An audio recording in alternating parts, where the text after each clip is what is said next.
Di video sebelumnya dikisahkan bagaimana zuhudnya seorang gubernur yang telah diangkat Amirul Mukminin Umar bin Khattab radhiyallahu anhu di Khams. Walau sedemikian solehnya gubernur Khams Sa'id bin Amir dan mereka merasa puas dan ridha dipimpin oleh beliau, namun warga Homs melaporkan kekurangan dan kekecewaan mereka terhadap gubernur mereka. Ada 4 keluhan yang mereka laporkan kepada Amirul Mukminin Umar bin Khattab radhiyallahu anhu. Yang pertama, Sa'id bin Amir baru keluar mendapatkan mereka setelah tinggi hari.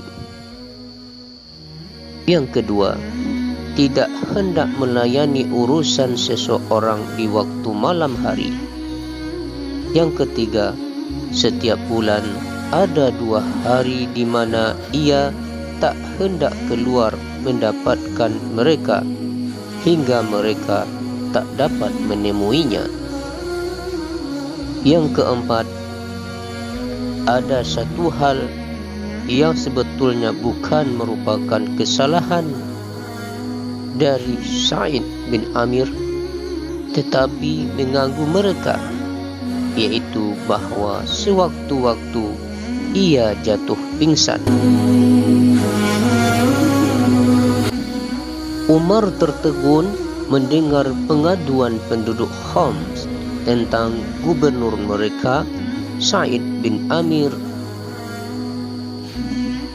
dan mengharapkan agar Sa'id memberikan jawaban. Lalu Sa'id berkata,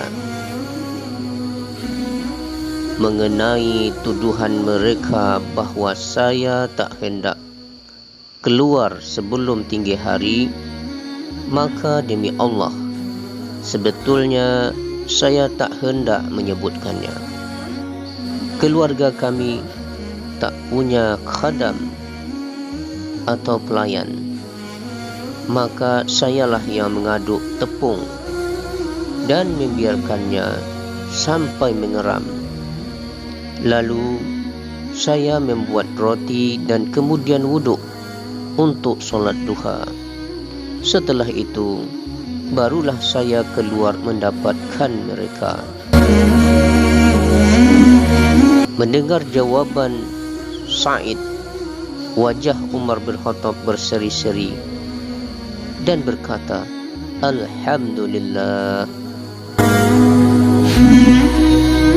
Kemudian Sa'id melanjutkan perkataannya,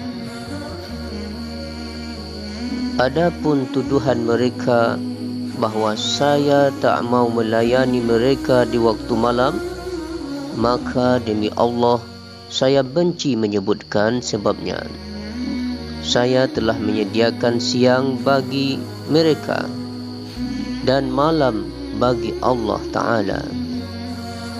Sedang ucapan mereka bahawa 2 hari setiap bulan di mana saya tidak menemui mereka, maka sebabnya sebagai saya katakan tadi, saya tak punya khadam atau pembantu yang akan mencuci pakaian, sedang pakaianku tidak pula banyak untuk dipergantikan. Jadi terpaksalah saya mencuci dan menunggu sampai kering hingga baru dapat keluar di waktu petang. Kemudian tentang keluhan mereka bahawa saya sewaktu-waktu jatuh pingsan, sebabnya karena ketika di Mekah dulu saya telah menyaksikan jatuh tersungkurnya Khubaib al-Ansari. Dagingnya dipotong-potong oleh Quraisy dan mereka bawa ia dengan tandu sambil mereka menanyakan kepadanya, Maukah tempatmu ini diisi oleh Muhammad sebagai gantimu, sedang kamu berada dalam keadaan sehat walafiat? Lalu Khabib menjawab, demi Allah, saya tak ingin berada dalam lingkungan anak istriku, diliputi oleh keselamatan dan kesenangan dunia, sementara Rasulullah ditimpa bencana, walau oleh hanya tusukan duri sekalipun. Maka setiap terkenang akan peristiwa yang saya saksikan itu, dan ketika itu saya masih dalam keadaan musyrik, lalu teringat bahawa saya berpangku tangan dan tak mahu mengulurkan pertolongan kepada Khubaib.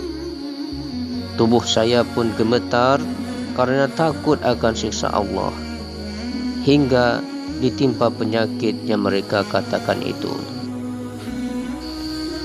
Mendengar jawaban itu, Umar tak dapat menahan diri karena haru dan gembira, dan bersyukur kepada Allah dia tidak salah memilih Sa'id sebagai gubernur Khams. Lalu dia merangkul dan memeluk Sa'id serta mencium. Demikian sekelumit kisah Sa'id bin Amir, gubernur Khams, pilihan dari Umar bin Khattab radhiyallahu anhu selaku Amirul Mukminin ketika itu.